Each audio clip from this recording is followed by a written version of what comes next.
आप देख रहे हैं लाइव इंडिया हर पल। नमस्कार, आप देख रहे हैं लाइव इंडिया हर पल। मैं हूं आपके साथ रेखा मिश्रा। वेनेजुएला में बुधवार को आए विनाशकारी भूकंप के बाद मौतों का आंकड़ा जो है वो लगातार ज्यादा होते जा रहा है और इस बीच उत्तरी तट के पास 4.9 तीव्रता का नया भूकंप आया है। हालांकि राहत की बात रही कि इससे किसी भी नुकसान की खबर फिलहाल सामने नहीं आई है। यानी कि वेनेजुएला में आए भूकंप को लेकर के लगातार कई तरह की चीजें सामने आ रही है। लोग जो है वो मदद के लिए आगे पहुंच रहे हैं, लेकिन इस बीच कुछ तस्वीरें भी हम आपको दिखाएंगे और ये भी बताएंगे कि एक बार फिर से वेनेजुएला में जो है वो भूकंप के तेज झटके जो है महसूस किए गए हैं। लोगों में डर का माहौल है और लोग जो है वो बेहद ही परेशान नजर आ रहे हैं, चूंकि ये भूकंप का जो झटका है वो एक के बाद एक लगातार वेनेजुएला में आ रहा है। बुधवार को आए भूकंप की वजह से कई लोगों ने अपनी जान जो है वो खोई है और इस बीच उत्तरी तट के पास 4.9 तीव्रता का एक बार फिर से भूकंप आया है। हालांकि राहत की बात है कि इससे किसी नुकसान की खबर फिलहाल सामने नहीं आई है। वेनेजुएला अभी 2 भीषण भूकंपों से हुई तबाही से उबर भी नहीं पाया था कि शुक्रवार दोपहर देश के उत्तरी तट के पास एक बार फिर धरती हिल गई। नए भूकंप का झटका राजधानी कराकस और मराकाय समेत कई इलाकों में महसूस किए गए हैं। अंतर्राष्ट्रीय भूकंप निगरानी एजेंसी EMSC के अनुसार इस नए भूकंप की तीव्रता 4.9 मापी गई है। हालांकि इससे किसी बड़े नुकसान की तत्काल जानकारी सामने नहीं आई है। वहीं अगर हम बात करें USGS की, तो वेनेजुएला में शुक्रवार को एक और भूकंप दर्ज किया गया है और इस भूकंप की तीव्रता 4.7 मापी गई, जिसका केंद्र एल लिमोन से 54 किलोमीटर उत्तर में स्थित था। USGS के मुताबिक यह भूकंप 26 जून 2026 को रात 10:16 पर आया और इसकी गहराई करीब 10 किलोमीटर दर्ज की गई, जबकि भूकंप का स्थान 10.800 जो है वो रहा है।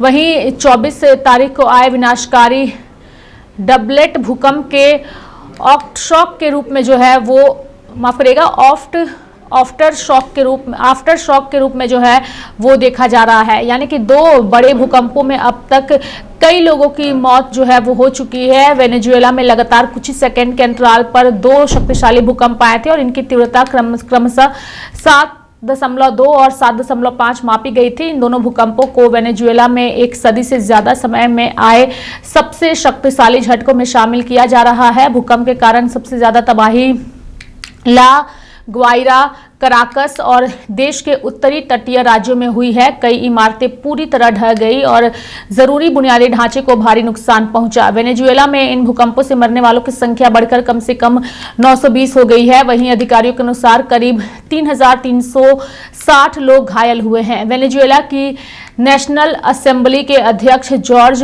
रोड्रिग्ज ने शुक्रवार को नए आंकड़ों की जानकारी दी।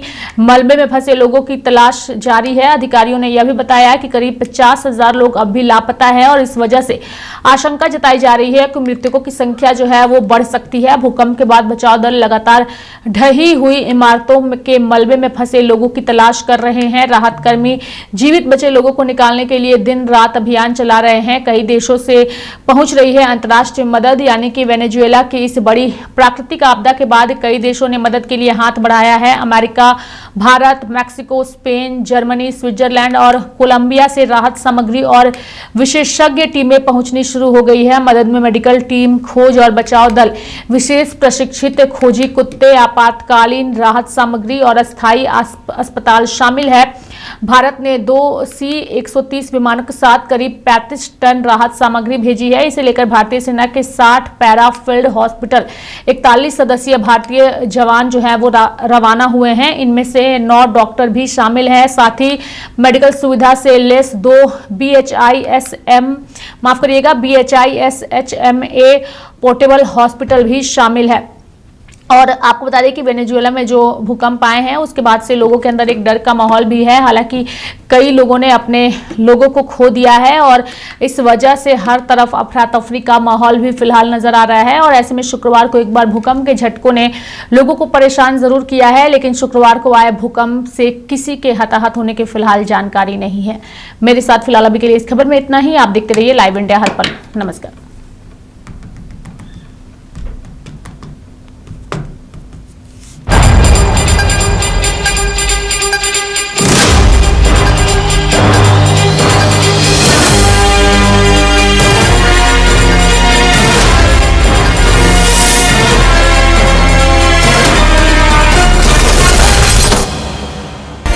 आप देख रहे हैं लाइव इंडिया हर पल।